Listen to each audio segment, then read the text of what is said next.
Hi, everyone. I'm Dan Jones. Welcome to Interchange. Thank you so very much for joining us. We've got lots to talk about today. The sale of yet another Milwaukee institution, the McNally Bank. We'll talk about the bizarre theater that took place in the lame duck session of the state legislature, where contracts for tens of thousands of public employees were not approved. We'll talk about the very real possibility that in the not-too-distant future, you will be able to legally tuck a gun in your jacket and walk down the street in Wisconsin. And we'll talk about the Green Bay Packers struggling to survive. Joining us tonight, our newspaper columnist, Joel McNally. Longtime State Senate Republican aide and oftentimes a host over on WISN Radio, Kevin Fischer. Denise Callaway is the coordinator of business and community partnerships for the Milwaukee Public School System. Get it right. And Gerard Randall is a consultant and local job creation expert. I mean, I've shortened that title. Yes, I do. You bring that title in for alterations, we can have it back in a week. Rick Horowitz will be along with commentary at the end of the show. All right, McNally Bank has been around for more than 150 years. They have nearly 200 branches around the state, thousands of employees in the Milwaukee area, hundreds of thousands of account holders. McNally will be sold to the Canadian-based parent company of Harris Bank. In the end, can this possibly be good for the Milwaukee area, Joel? No. There's something like only half as many banks today as there were just in the 70s. And this whole idea of moving to bigger and bigger, and we heard a lot during the debate over financial reform in Congress about too big to fail, and there's nothing at all good about taking away local ownership, moving things on a level where you get a lot more corporate control over fees that they're charging every single different thing you do, and no real pressure on these banks yet today to loan any money for businesses, for real estate, for anything else. When there's local ownership, they are part of a community, and they have to deal with that. They will make some show pretending that they're involved in this community under the new ownership, but it will just not be the same. There's no way that it can be. Denise, you think the day of the hometown bank is pretty much over? It certainly seems to be disappearing. It does. McNally was the largest bank in the state, and I think that the problem that it faced, though, was a problem that many other banks that have gone through these difficulties have faced, and it all goes back to mortgages.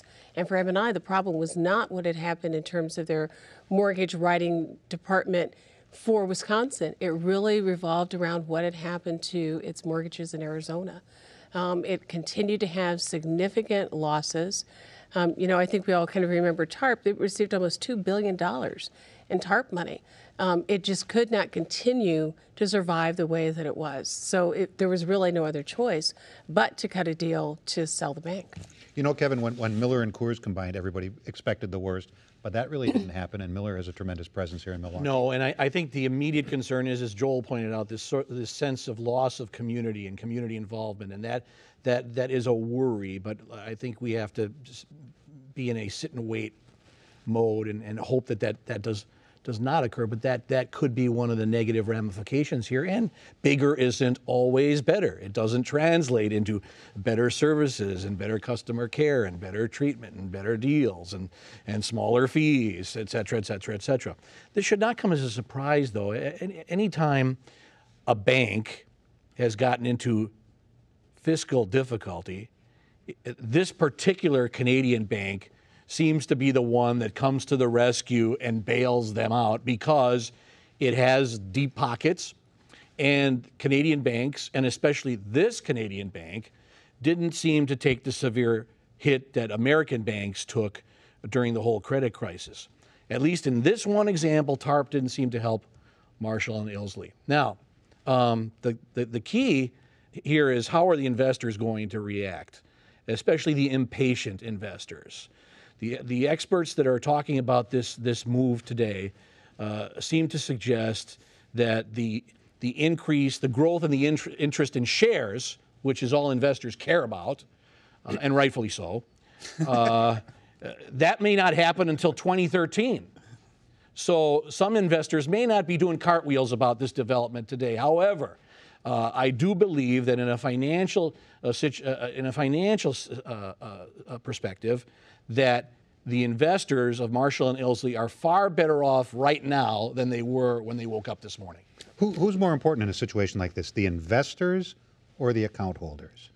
Well, I would argue the account holders. And that might be because I'm an account holder and not an investor. But I have a few thoughts on this. First off, for all of you who remember the cuddly little Hubert the Harris lion toy that When was that, in the 30s? represented the Harris Bank out of Chicago. That's how people how are in the we supposed Midwest to remember that? You can remember that. How are we supposed to I'm remember not the oldest member here. Why did you look at me? Ooh, The you're in Harris trouble Bank now. has a presence in the Midwest, and in fact, here in Wisconsin, the Harris Bank has recently been a player, and the person who's leading the Harris Bank in Wisconsin actually was a senior executive for M&I Bank, Tom Bolger, who left M&I to go to Harris. So you could kind of read the tea leaves that somewhere down the line this was going to happen, that Harris would establish a presence in Wisconsin, then ultimately the Harris Bank would come in and consume M&I. I think M&I had been preparing itself for a takeover. And people who are investors there were probably looking at the reality that the price that they were going to get, this is about the max over the next several years that they could expect to get for their investment in that bank. The other piece, we have bankers who sit on community boards. They sit as advisors to a lot of nonprofits, and they often make business deals with a lot of nonprofits in this community. M&I, while that presence will be lost, a lot of those folk will still remain, and hopefully they will continue their presence here. And as they morph into the Harris organization, those people that established a beachhead from Harris here in Wisconsin will continue their investment and maybe ratchet it up somewhat too. So I'm a little hopeful. I hope that what happens with the M&I situation does not reflect what has gone on over at U.S. Bank, where I can hardly name anyone over at U.S. You were able to pick up the phone and get Dennis Kester over at M&I, and likewise Mark Furlong was just as accessible, certainly to the business community. I think we're going to have to get used to this because this is the tip of the iceberg. This opens the floodgates. I think in 2011 you're going to see more and more of these transactions, these acquisitions taking place. Associated as more and more banks been going on for some as time. more and more banks look for a way to get their heads above water again. Right. All right. It's time to move on to the next subject. It is almost unbelievable and certainly bizarre what happened in the state Senate this week. The Senate refused to approve labor contracts for tens of thousands of state workers. It's a big victory for Governor-elect Scott Walker, who's going to come knocking, looking for concessions. And it all happened because one Democratic state senator turned on his own. Kevin, what took place here? I've never seen anything like it, and it is not, I'm sorry to be partisan here, but it is not one of the Democrats' finest moments in the history of the Wisconsin legislature. Don't be partisan. What happened though, the Reader's Digest, and this is not a surprise to anybody who works in that building, is that there's no love lost between the outgoing Senate Majority Leader Russ Decker and Jim Doyle. Decker and other Democrats blame Jim Doyle for what happened in November and their complete and total loss of power and control. So they were not, at the last minute, going to bail out Jim Doyle as he leaves and give him a final piece of his legacy and say, sure, we will just rubber stamp these contracts for you. Decker, one could argue politically, played it masterfully because he had people thinking that he was going to approve the contracts because he voted for them in committee. Then he gets to the floor of the Senate and pulls the rug out. Now you've got Democrats fuming, saying that he did it because Scott Walker offered him a position in his administration. I have to tell you, that will never, ever happen. Ever. Hell will freeze over before that happens. And again, I've never seen anything like it. You have the Assembly Democrats feverishly scurrying to try to get people to the Capitol to vote, to the point where they busted a guy out of jail to vote. They had another member who just had rotator cuff surgery and was almost physically incapable of being there, but they hustled that person there. You had another person who had strep throat and was walking around the building with a mask over his face. And that's not how you govern. And I don't think, and now there's talk that they can come back and still vote for these things. There's a couple of weeks left before power changes. I don't think the Democrats are that foolish and stupid to do that, because you would lose a lot of political capital by having another foolish display like the one we saw this week. Denise, this really completely changes the complexion of, it seems like it would, the government's relationship from this point forward with the labor unions. I think it has the potential to do that. I think that the real harm that it did was for Democrats in Wisconsin. The party should have had its act together on this. If you're going to push this hard for this, you're going to call this session, you're going to say this is the deal we're going to get done. Not to do it just bodes poorly for the party over the next 2 years at least. I say you should have your noses counted before you go to the floor and have this implosion. Yeah. So I think, that in terms of politics in this state is what's really going to make the next 2 years interesting. What are Democrats going to be able to do? What are they going to, quite frankly, be able to trust each other to do as they try to move some of these pieces forward? And I think you're right, though. I think it does also say that there's going to be a very different relationship between state workers, the legislature, and the executive branch over the next 4 years than what we have currently seen. We can argue about whether or not the givebacks that were in this contract were enough, whether or not they were going to make a difference, how much money they were going to save. That doesn't make any difference. I mean, it's a whole new ballgame now in terms of what the governor-elect has said he wants to do. But I really think this is not the start of something. This is like the end of what the Democrats were doing in the legislature. This is why November was so bad for the legislators. The leadership in the Democratic Party on the Democratic side, typified by what Russ Decker did, and I beg to differ. There was nothing masterful about voting on both sides of an issue. Well, he fooled his own members. Isn't that terrific? And that was his intent. Fooled the people who voted for him, who expected him to represent their interests. Maybe Russ Decker won't get a job from Scott Walker, but Jeff Paley, the other Democrat who flipped and voted with the Republicans, there was talk during the election that he would get a job if Walker were elected governor. That just shows the Democrats are absolutely right to vote him out of office in the Democratic primary. The leadership, the Democratic leadership under Russ Decker, remember, they shut out Milwaukee from any leadership position. The most important part of the state, the Democratic leadership shut out of leadership. They almost deserve everything they got. And I also beg to differ, this is a big victory for Scott Walker, because what this probably means, this is a contract that took a year and a half to negotiate. It will probably take another year and a half to continue the negotiations on this contract. Believe me, these unions are not going to go in and say, okay, Mr. Walker, how many more things do you want us to give back? It's going to be a long time before this is settled. I tend to agree with Joel. I mean, you can look at the Milwaukee County unions. They didn't buckle. I can't imagine this union buckling. Well, I think they're messing with the wrong guy now. I don't think it's going to take a long time. I think that because the governor-elect has both houses of the legislature in firm control, ready to back him, and it wasn't a fluke that they threw the teaser out there that they would look at things like right-to-work laws being implemented in this state. They would take a look at decertifying unions. I think all of those things were hints at the level to which Walker and the legislative leadership would be willing to go in order to extract concessions out of the unions.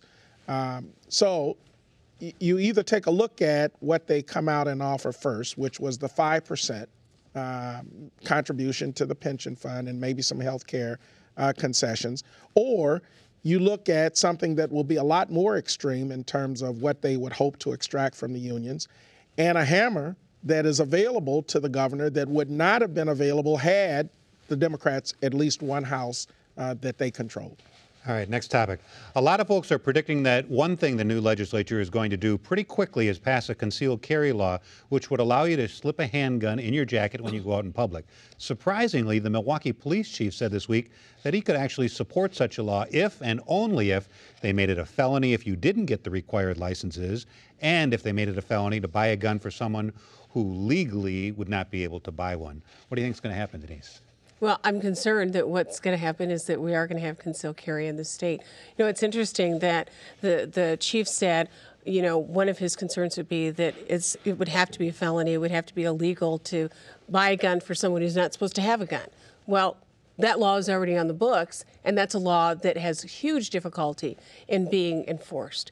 I think in this community in particular, where we have so many guns that are out on the streets, I don't see how conceal carry helps us.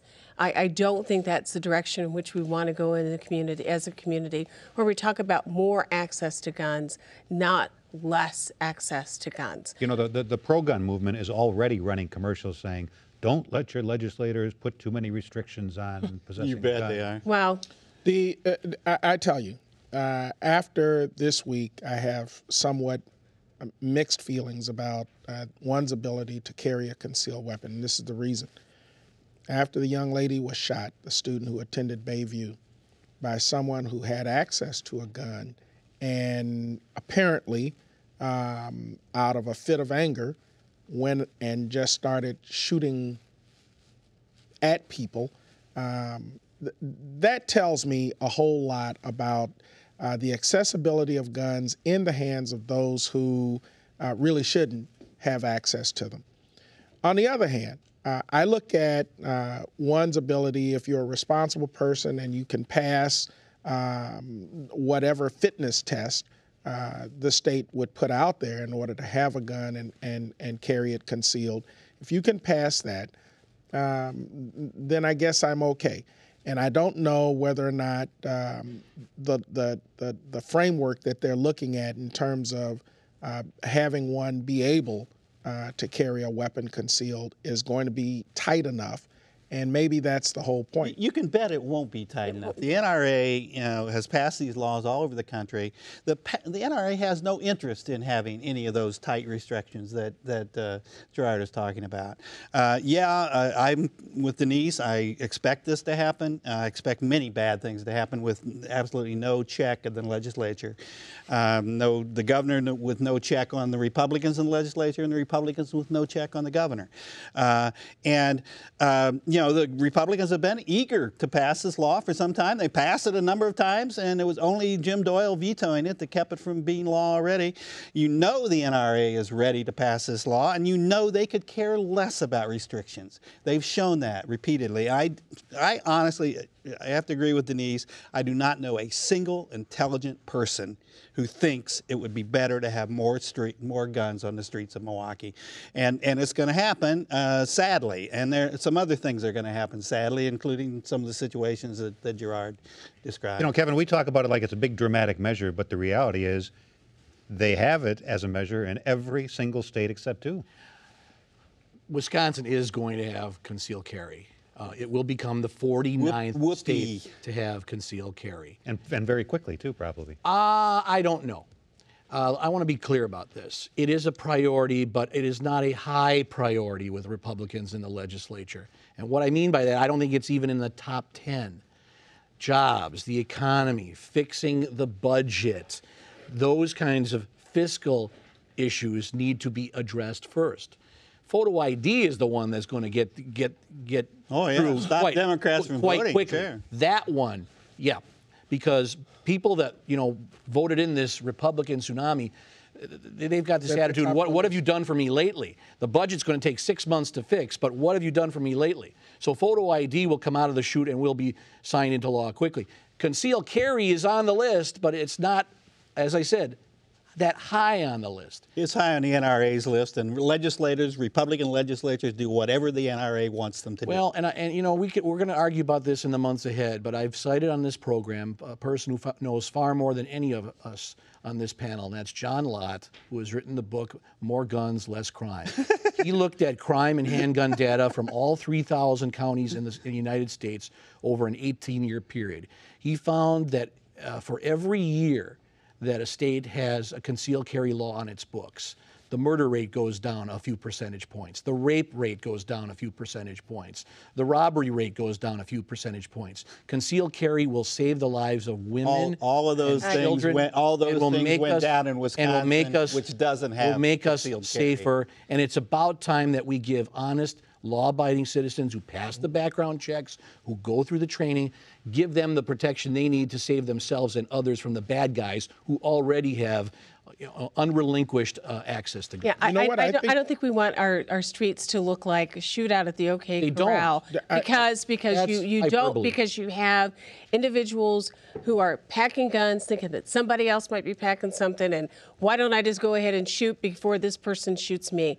It is a bad piece of legislation. That's an argument that is used that it makes no sense and there's no proof. There's no proof to back it up because the streets would be red with blood if Denise was correct. The surprise is going to be the level of bipartisanship Democrats that like this is going to get. I absolutely agree. I think in the upper 2/3 of the state, you're actually going to see a lot of Democrats, those that are left, that will vote for this. All right, let's talk for just a few minutes about the Packers. What is happening to that team? Is it over? Dead. Is it completely over? They're dead. When you can only score, what did they get, 3 points last week against Detroit. Your quarterback's gone. You've never had a running back.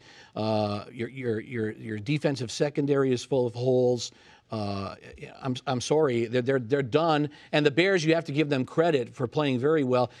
What is going to happen to the Packers Sunday? They're playing the team that's the hottest in the league right now on the road with a quarterback, who couldn't throw the ball into Lake Michigan. What about the week. preseason talk that they're Super Bowl bound? What happened? They got cursed. Every year. Injuries are what happened, and I think Mike McCarthy has done a remarkable job as doing as well as he did this season because of all the injuries. And I beg to differ. Yeah, it was a lousy game last week, but that was the atrocious game. Okay, they have been remarkable, including some very close games that they lost to some very good teams. I think they've been remarkable, and I'm pretty. But let's not be crybabies and use the injuries as an excuse. That happens. That happens to every team in the NFL. They didn't use it as an excuse, and they played very well. The injuries are there, but the bottom line is, if you take a look at the time that McCarthy has been coach, this team has a lot of trouble closing the deal on close games. I saw the sports writer who claimed that. I did. That is illogical. It would be better to be blown away instead of have a chance to win the game. It says everything about, I think, how well your team is prepared when you can't close those close games. And that includes your quarterback, Aaron Rodgers, who has never won. Had a come from behind victory in the fourth quarter. They had a chance to win those games. You all are trying to. Chance doesn't show up in the one-loss column. Here comes the Bear fan. Here comes the Bear fan. You're trying to assess this reasonably. It was the Sports Illustrated curse that led to their downfall this season. The Bears will rise. You're off my Christmas card list. I don't know. Talking about the Packers in December has a long history here in Wisconsin. But there's another December tradition, too, especially here at Interchange. One man, one microphone, and no sense of embarrassment whatsoever. Oh, my God. Or, as he likes to put it, the Jewish guy is singing again. It may not be America's hottest holiday medley, but it's certainly the most topical, and it might just be the fastest. Yes, indeed, friends.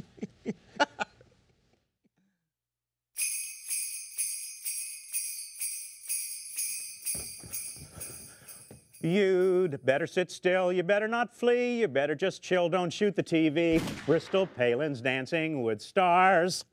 She's missing the beat, she's stepping on toes, she finishes first, however it goes. Bristol Palin's dancing with stars. Here come bonuses, Wall Street bonuses, make those CEOs grin. Rake in the bucks and throw big parties, they know how to win. In the rubble they had their trouble till we came bailing them out.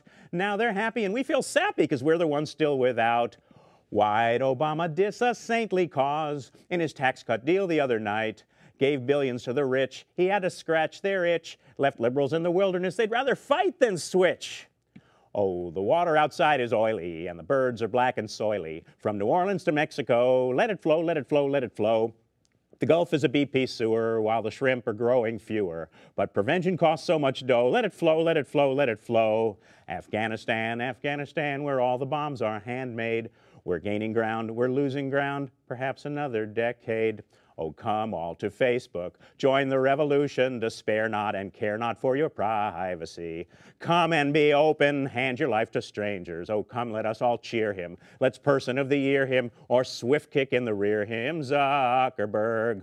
Hark, let Charlie Rangel sing, says he's pure on everything, never meant to be so lax, should have paid his income tax. Have yourself a Sarah Palin Christmas, cash another check, tweet your tweets and dream of being chief exec. On the 12th day of Boehner, I saw on my TV 12 rallies roaring, 11 pundits griping, 10 myths a-spreading, 9 Limbaughs laughing, 8 votes a-stalling, 7 Coulters cackling, 6 Becks a-preening, 5 butts in slings, 4 foxy blondes, 3 tax cuts, 2 sets of books, and a truce with the Tea Party. Check the halls, don't ask, don't tell us, fa la la la la la la la, even if we're overzealous, fa la la la la la la. Spurn we now our gay battalions, fa la la la la la la la. Send us guys who breed like stallions, fa la la la la la la la. Well, thank you, Rick, and thank you so much for watching. We'll be off the next 2 weeks, so stay warm, enjoy the weekend and the rest of the holidays. There go the ratings. Great.